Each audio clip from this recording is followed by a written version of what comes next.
I'm Dr. Jim Martin from Jackson, Mississippi, the University of Mississippi Medical Center. And in 2011, I was the president of the American College of OBGYN. At that time, in recognition of the importance of hypertension as a cause for maternal morbidity and mortality, the Hypertension in Pregnancy Task Force was created and worked for about 2 years to develop the document that the college released in 2013 to help guide our practice in this area. Today, I'm joined by Dr. Larry Shields of the Dignity Health System in California and Dr. Maurice Druzin from the University of Stanford in California. And the three of us would like to talk to you about this issue. Beginning today will be Dr. Druzin. Thank you, Dr. Martin. So as Dr. Martin mentioned, hypertensive disorders of pregnancy are a leading cause of maternal morbidity and mortality in the United States and around the world. If you look at the maternal mortality curve for the United States and California beginning in 1999, causes of U.S. maternal mortality from 1979 to 1992, you can see that approximately 20% of maternal deaths were from preeclampsia, and that 90% of these deaths were secondary to a cerebrovascular accident, commonly known as a stroke, and these were hemorrhagic strokes from uncontrolled hypertension.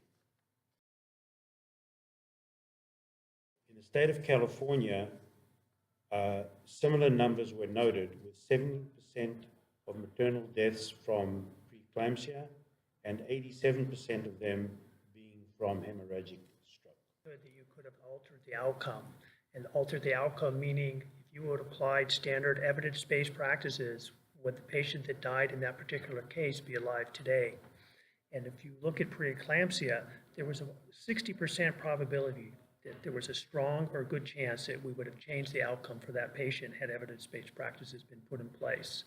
Even more importantly, when we drilled down to try to figure out what was causing these issues, we looked at patient-related factors and physician-related factors. We compared preeclampsia to the total population of maternal deaths. And you can see on the healthcare side of the group, there was almost always twice as high likelihood of a delay in diagnosis, a misdiagnosis, or an ineffective treatment relative to the maternal death cohort in general. So we had a lot of work to do with regard to education and trying to implement standard-based practices for the treatment of hypertension in pregnancy. It's important to point out that the recommended practice by ACOG in 2002, until the release of the Hypertension Pregnancy Task Force guidelines in 2013, is shown in this bulletin from the January 2002 issue. And in that, the diagnosis and management of preeclampsia and eclampsia specifically focused on the diastolic blood pressure level as a point of treatment intervention. I practice that way, many of us practice that way, with that as the primary focus, and there was less emphasis on the systolic blood pressure. In 2005, a paradigm shift in this area of medical practice occurred with the publication in the February 2005 issue of the Green Journal, results from 28 patients who had experienced a stroke in the presence of hypertension during pregnancy. These 28 patients had strokes if a systolic reached or exceeded 160 millimeters of mercury, and most of the time, the diastolic was not even approached at the 105 level. In fact, in only 5 of the 28 was it achieved that level, and in only 3 did the diastolic blood pressure reach 110 in the 6 hours preceding stroke. The implications of this study, in which 90% of the patients that had strokes had hemorrhagic strokes, was that all forms of hypertension in pregnancy, both during pregnancy and postpartum, should be urgently treated. This premise was then published in 2005 and awaited testing on a wider area in American obstetrics for its applicability.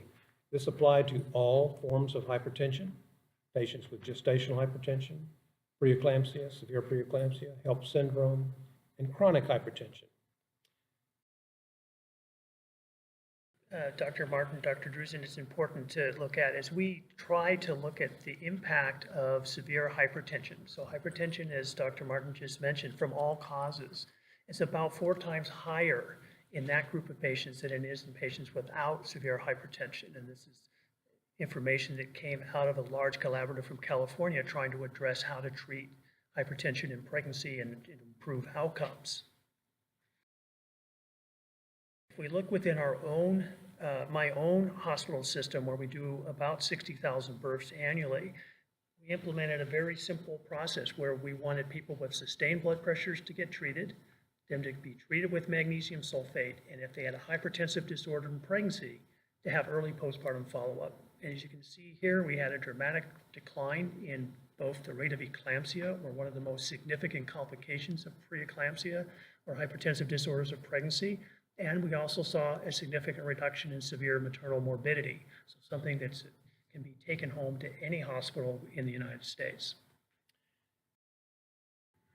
Perhaps the best way to draw this to a conclusion is to summarize with the committee opinion that was released by the American College in February of 2015, which really represents the recommended care for patients with hypertensive disorders of pregnancy.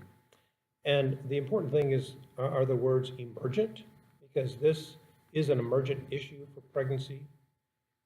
The acute onset severe hypertension is not diagnosis specific. It relates to all women that are pregnant or postpartum that have severe hypertension, whether it's due to gestational hypertension, eclampsia, HELP syndrome, or what have you, or even chronic hypertension. The level of 160 systolic is important, and 110 diastolic, but systolic is the leading feature. It is a persistent issue that is important too, that the blood pressure, once elevated, is shown to be increased over time. A repeat and treat philosophy, if you will, usually with treatment within an hour of first detection, so that any morbidity or mortality can be thwarted. The options for therapy are listed IV labetalol or hydralazine, and the committee opinion I refer you to recommends several algorithms that practitioners and hospitals should utilize. The important addition of oral nifedipine can't be overemphasized, because some patients cannot get IV access quickly enough to begin treatment, and that allows the physician to use oral nifedipine for those women. We would remind practitioners that IV labetalol is probably not a good drug to give to patients that are asthmatic or certainly actively asthmatic. And treatment within 30 to 60 minutes is strongly urged.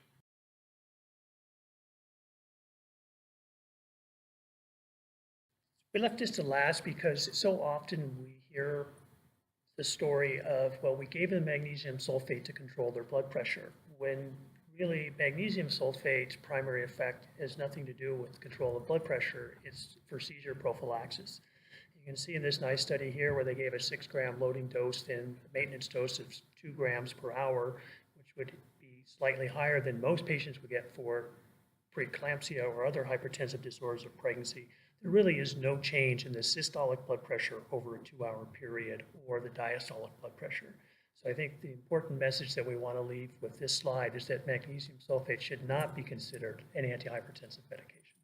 So for instance, in the postpartum arena, if a patient comes in severely hypertensive, she should get the antihypertensive medication first and the magnesium sulfate second. So in concluding, I would like to thank both Dr. Shields and Dr. Druzin for joining me in this brief presentation of some of the salient, very important pieces about control of blood pressure in the hypertensive pregnant patient that are important for practitioners to follow.